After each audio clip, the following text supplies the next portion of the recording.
Hey guys, my name is Alex and I just quit my job abruptly. I've got no real backup plan because I made this decision abruptly. And I just thought it might be constructive to make a quick video with some of the thoughts and epiphanies that I have been experiencing abruptly. So here's the situation. This year, I wrote a book called Cuba Fruit, and I sent it out to agents, and I actually caught an agent's attention, and I signed with her, and it was like a dream come true. I had a little bit of money, and I left my previous job, where I had been bartending for 2 years, and I devoted a few months to just working with my agent on getting some edits done. Now that is done, and I decided, you know what? I'm gonna get another job as a server. I went to a nicer restaurant and they hired me on the spot. And it was a really fucking encouraging situation, and I was like, shit, things are going so well. And they really were. And they still are. The book is just recently finally out on submission, and I'm like I have been gainfully employed until about an hour ago. What happened with the training though is it lasted for a week, and the pride and joy of this particular restaurant is that they have like 180 or 160 beers on draft. And at the end of training, you have to take a really comprehensive test where you demonstrate that you know all the stuff in their menu, and that you can not only name like 24 of their beers, but you can like categorize them. Dark, amber colors. I failed the test. So I failed the test and they said, okay, you can't be a server, but you can be a food runner. You run the food from the kitchen to the table. Fortunately, you have a college degree. So I did that for 3 months, and when finally I asked, like, you know, am I eligible to take the server exam again, they said yeah. They gave me some new study materials. And so for the past few days, I've been making like a real concerted, serious effort to learn these beer categories and the names of these beers, try to retain it all, but it's not working. I just can't cement it, and I think it's because I just don't care. I love beer very much. It just does not interest me. I got really miserable and my girlfriend told me I should quit, and so today I went to work and I quit. Quitting was really weird because I went in and like basically I couldn't do it. And so I just went to the expo line and I started just doing my job.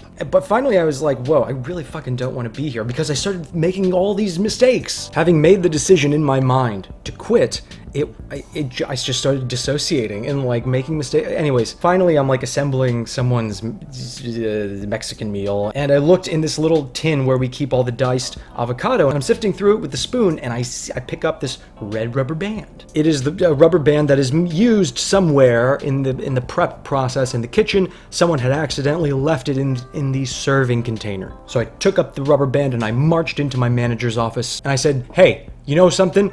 There was a red rubber band in the avocado, and I caught it. It's fine. And obviously she didn't really know what to say to that, so she just kind of nodded. Thank you. I'm glad you caught that. And I said, yeah, no, I'm glad I caught it too. Bye.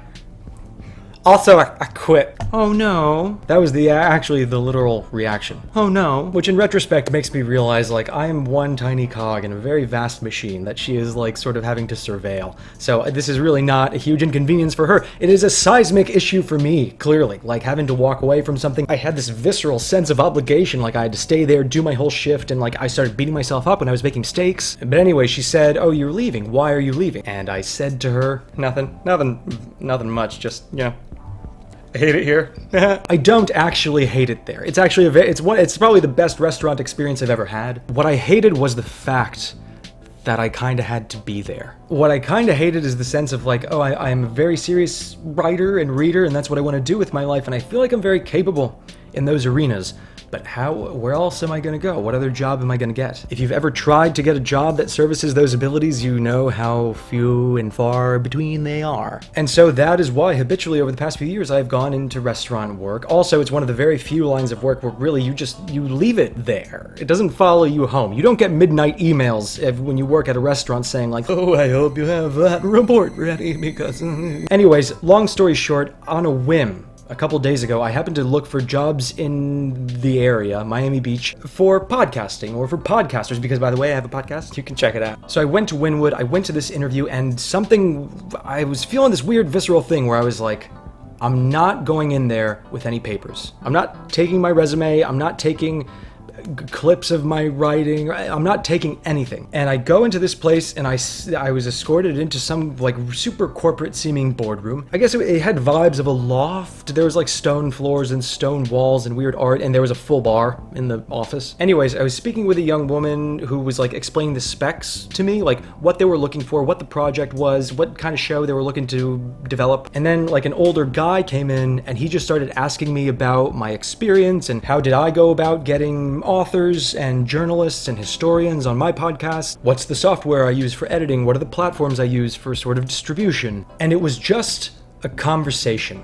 And what is really weird, something I haven't really had a chance to articulate to myself yet, is that I think this is the only experience I've had in the workforce where I felt kind of smart. Because again, like every job I've applied to or I actually went to an interview, I always felt like an outsider, and it's because I was an outsider. I didn't really know what I was doing, and they could see that. And so the hiring managers tended to be somewhat on the defensive. If you haven't been a server in many places, do you feel that you've picked up skills to become a server? What is your understanding of hospitality? Things like that. But sometimes it went above and beyond. At one point during the pandemic, I was working at a steakhouse that went out of business. So I went to get a job at a restaurant that was owned by the same hospitality group. And at that restaurant, at the age of like 29, I was going to be a busser. A busser, in case you don't know, is someone who wipes tables, picks up dirty dishes, takes them to a dish pit, sometimes cleans the dishes, because I couldn't get a job doing any kind of writing, and that's just where I was. And when I went to that job interview at like 11 in the morning, before that restaurant had opened, the manager sat down in front of me, he looked at my resume, saw where I had gone to college, saw where I had published, he saw the various tutoring centers I had worked at, and then he took a deep breath and he closed the file and he said,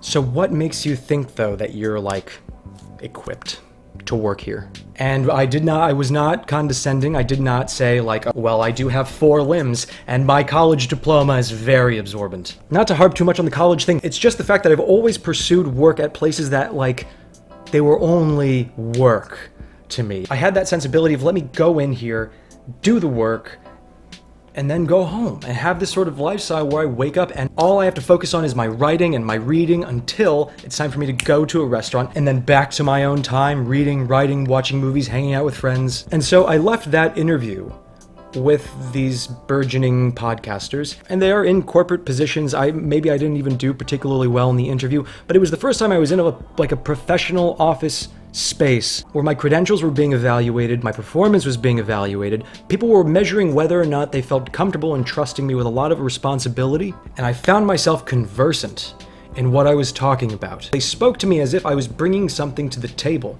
as opposed to asking me, why do I think that I am worthy of cleaning theirs? And that has kind of poisoned my mind. Not in a bad way. I mean, maybe in a bad way because it was a real catalyst in making me quit my fucking job on a whim. But it has put this poison in my mind where I realize, because I'm so passionate about like 2 or 3 particular things, that then when I go into these restaurant spaces, I just always felt like an imposter or like a ghost in the room, like I didn't know how to talk to people and they didn't really know how to talk to me. And I think one of my major takeaways is the reason I felt out of place in those places is because I was. My passions about books, reading, writing, movies, I had been kind of telling myself that those are my nerdy liabilities. That is what makes me kind of eccentric. That is why I don't quite fit in as a server here where everyone is just kind of like letting it out and effortlessly charismatic on all topics. But they are not your liability, they are your strength. If only you can find yourself in a situation where people are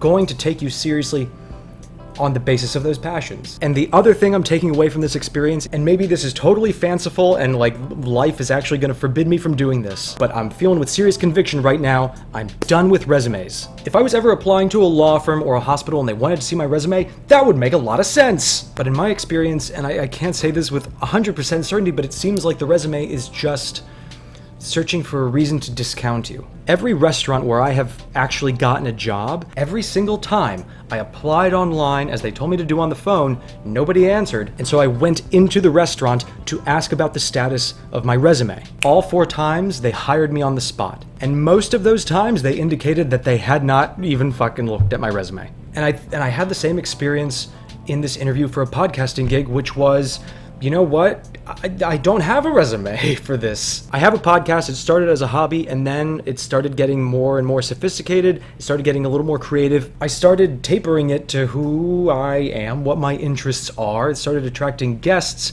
conducting interviews. On the basis of those interviews, because I took them so seriously, like other authors wanted to come onto the podcast. And so when I went into this interview, I imagine they were like, how do we know if this guy is legit? Well, here's your opportunity. Fucking just talk to me. And that's exactly what these people did, and I'm incredibly grateful. Even if I don't get this job, I just have never had an experience like I had in that room. So those are my takeaways. I called my girlfriend right after I quit, and she was like, how do you feel? And I said, I feel good right now. I feel light. But let's, let some time go by and let's see how I feel a little bit later. But now it's been like an hour and a half, and I'll be honest, I feel like I'm gonna vomit and cry. Not in a bad way, just a purging of something, like a wrenching sort of upheaval in the emotional level. Anyways, I'm gonna go throw these craft beer flashcards in the garbage. And if you want to see what comes of this, you can hang around, subscribe. You can check out 1000 Movie Project podcast.